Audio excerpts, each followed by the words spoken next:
Now today we also confer an honorary degree upon Michael Goodchild in acknowledgement of his achievements as a global leader of geographical information systems, spatial analysis, and geographic data. I'm delighted to welcome him to this convocation, and to present our distinguished candidate, I now call upon Dr. Brian Luckman, Faculty of Social Science.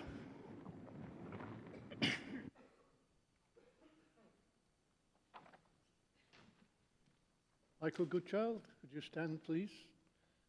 Michael Goodchild is Emeritus Professor of the Geography Department of the University of California at Santa Barbara and the unchallenged global leader of the newly developing field of Geographic Information Science, GIS. GIS began as Geographical Information Systems, a basic geographical technique that has become a major research field at the interface between geography, the social sciences, computer science, statistics, and cognitive science. Dr. Goodchild has led research teams that created new analytical methods for the integration and analysis of many forms of place-based data and large spatial databases within a science that has spawned a rapidly developing multi-billion-dollar industry with applications across many fields.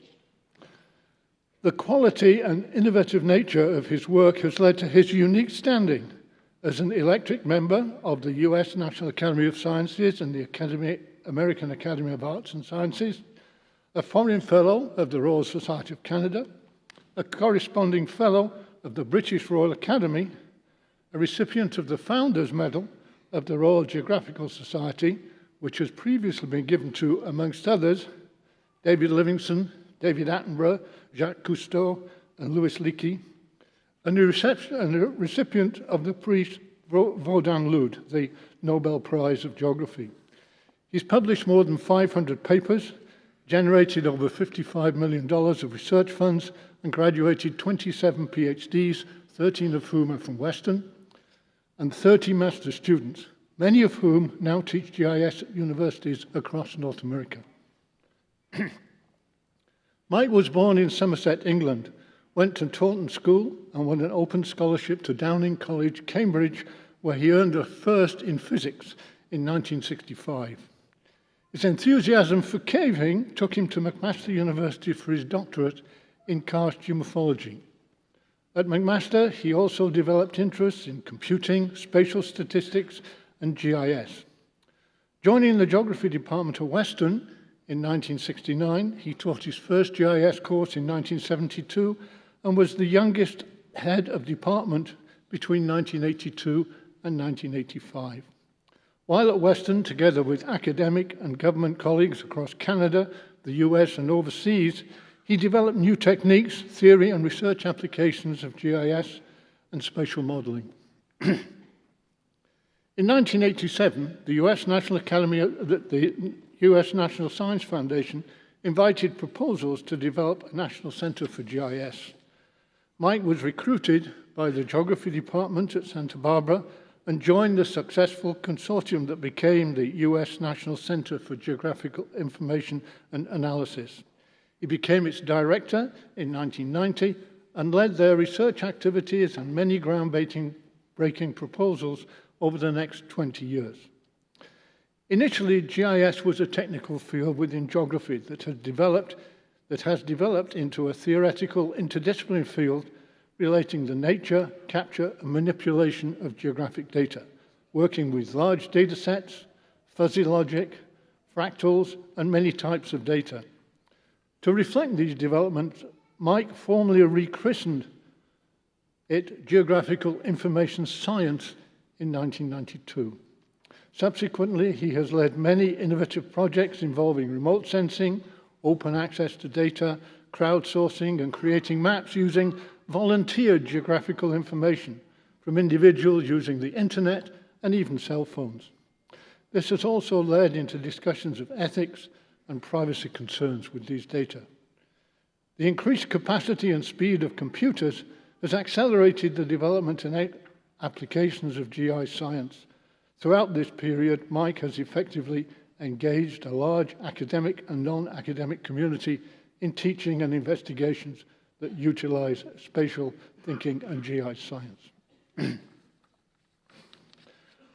Mike is an outstanding teacher, an excellent motivator, organizer, and visionary who has led the development of GI science in the Americas and globally.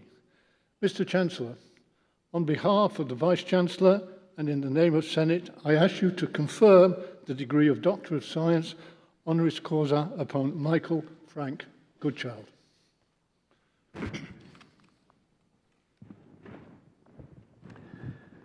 By virtue of the authority vested in me as Chancellor, I admit you to the degree Doctor of Science honoris causa. Congratulations, Dr. Goodchild.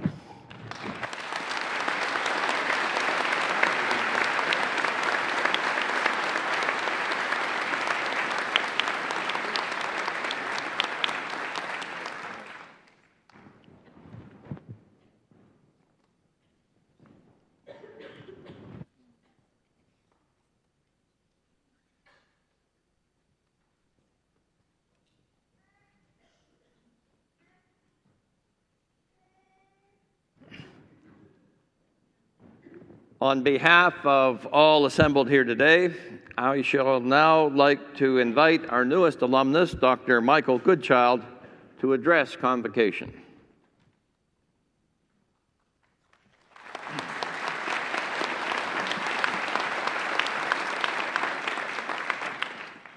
Chancellor Emeritus, Professor Chakma, distinguished faculty, family members, and last but absolutely not least, since this really is your day, the new graduates of the social sciences at Western. First, congratulations to one and all on what you have collectively achieved. Second, thank you for this honor, for Professor Luckman's far too kind words, and for the opportunity to revisit Western more than a quarter of a century after leaving for California. It's good to be back in Canada, the land of peace, order, and good government. I once heard a broadcast by Garrison Keillor as part of his Prairie Home Companion from Duluth, Minnesota, in which he remarked that if you looked north from Duluth towards Canada, you could, quote, see what is possible. In Canada, you managed to campaign, hold an election, and count the vote all in the space of a month. While in the US, presidential candidates are lining up in droves, more it seems every day, and we're already overwhelmed with coverage of a presidential election that is still 17 months away. I have a recurrent anxiety about missing aircraft, being lost in airports, being stuck in traffic on the way to the airport. In recent days, that anxiety has been replaced by another one about this speech. I show up without it, at the wrong time, the wrong day, the wrong campus, or just forget to put it together and have to wing it. I think all is good today, though. However, I'm definitely here, and this is definitely my speech, so all is good. I first came to Western from Hamilton in January of 1969 to check the place out. I was a newly minted PhD with an offer of a permanent position in hand. There was no such thing as tenure in those days, and I had an offer of a salary of $10,500 a year. The border cities, Detroit, Buffalo, Cleveland, were in flames. It was the height of the Vietnam period. Americans were streaming north. The loonie was at $1.10 US. I crossed the campus bridge, parked in front of Middlesex College, where geography was located at the time, looked up, saw the Gothic limestone spire. In contrast, the rest of the world seemed very unsettled at that time, especially in Southeast Asia, across the border to the south, and also in Paris and various parts of Europe. As we used to say, all quiet on the Western Front. I thought, this is the place. I took the offer. Neil Armstrong stepped on the moon. Fiona and I had 3 daughters in the space of 4 years. They received an excellent primary education at Orchard Park Public School. And we left after 19 years for an irresistible offer at the University of California's Santa Barbara campus. Sun, sand, and surf, 365 days of the year, almost. My eldest daughter has 3 degrees from Western. Her husband has 2. My wife has 1. And now finally, after 27 years, I have one also. Who would have thought? I first encountered the idea of putting maps into computers in early 1967. And by the way, if anyone here was born and is graduating today, was born before 1967, special congratulations to you. I heard about this idea of computer mapping at a workshop that was to be offered at Harvard. What a strange idea, I thought. Computers are for doing calculations. Why would anyone ever want to put a map in a computer? Curious, I signed up. I drove my 1959 Chevy Biscayne to Boston, stayed for 2 weeks at the Huntington Y, and learned about CIMAP, the world's first computer mapping package. The only output device at the time was a line printer, which whacked characters onto paper and did it 6 lines per inch. All you could do to make a dark mark on the paper was to whack characters on top of each other. And when you produced your map, you stuck the sheets of paper together, stood back 20 feet, and looked at this display on the wall, which was 8 feet by 11, and tried to imagine it was a map. It was hard to see a revolution in the making. Who would have thought that that crude spark of 1967 would grow into the mapping apps of today and a GIS industry worth hundreds of billions of dollars by some estimates? Who would have thought that today in the palm of your hand you could hold more computing power than the world's most powerful computer of 1990? GIS has had a profound impact all across academia, perhaps nowhere as much, though, as in the social sciences. It has tapped vast and abundant new sources of data, from social media, satellite remote sensing, the use of GPS. It has enabled us to ask questions about where. How does where you were born affect your life outcomes? How are your chances of surviving a first heart attack dependent on where it occurs? When we attack crime in one area, can we predict where it will show up, where it will relocate? Where are the foods you eat coming from? What risk factors impact international supply chains? And what happens when they are interrupted? GIS has enabled a spatial turn in the social sciences and a host of new opportunities for research and a new imperative to understand how the brain processes spatial data, how we navigate, how we understand the world around us. This year, for the first time, a Nobel Prize went to a team that works on how the brain stores spatial memory. So I spent 19 formative and very productive years at Western, developing GIS software, writing papers, teaching and working with students, and collaborating with faculty in geography and across the campus.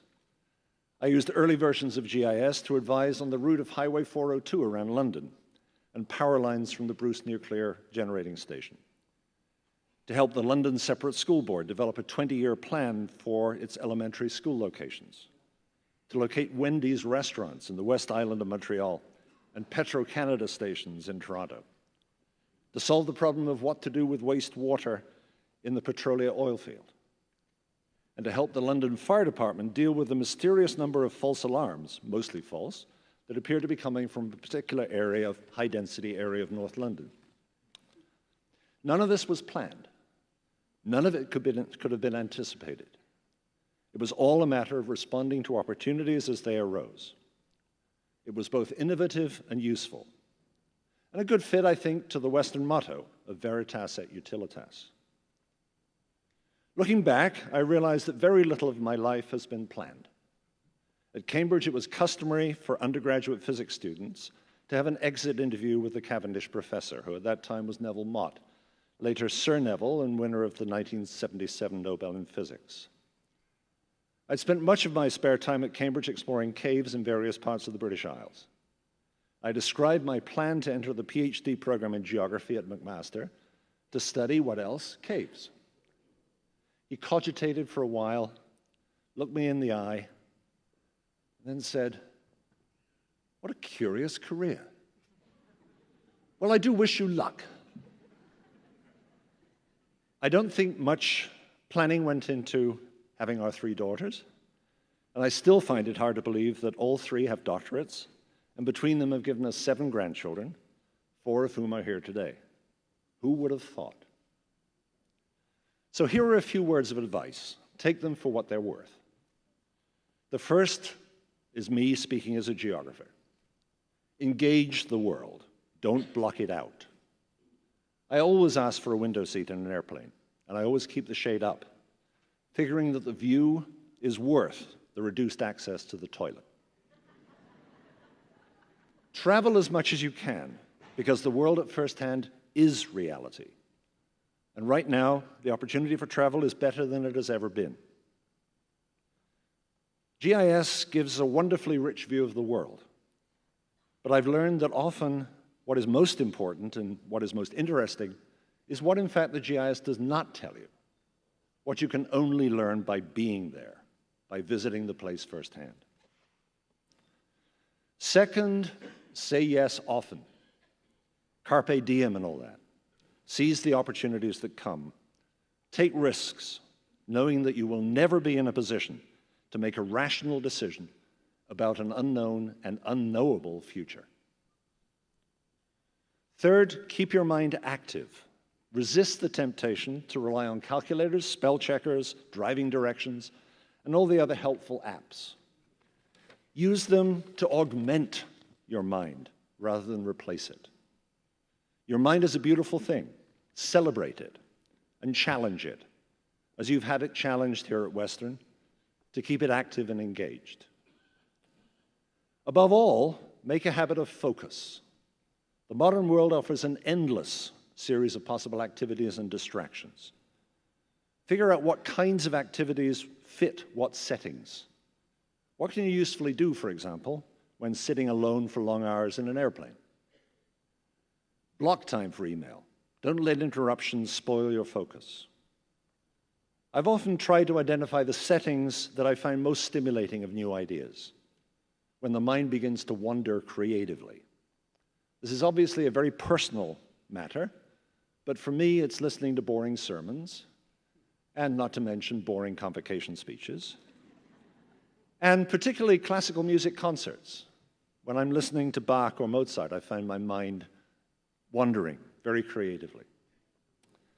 Finally, understand that you are not alone, that whatever plans and ambitions you may have, they must involve and to some degree rely on others.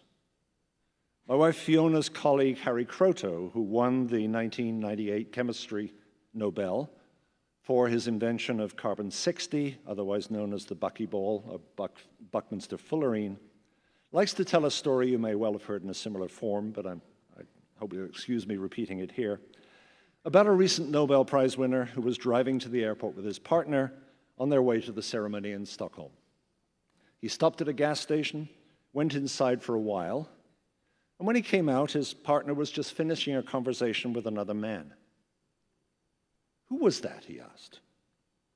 "Oh, just an earlier boyfriend. Come to think of it, I was going to marry him before I met you." "Then you made the right choice in marrying me," he said, "and I know you're going to enjoy coming with me to the Nobel ceremony in Stockholm." No, she said. "If I'd married him, he would have won the Nobel, and he would be taking me to Stockholm."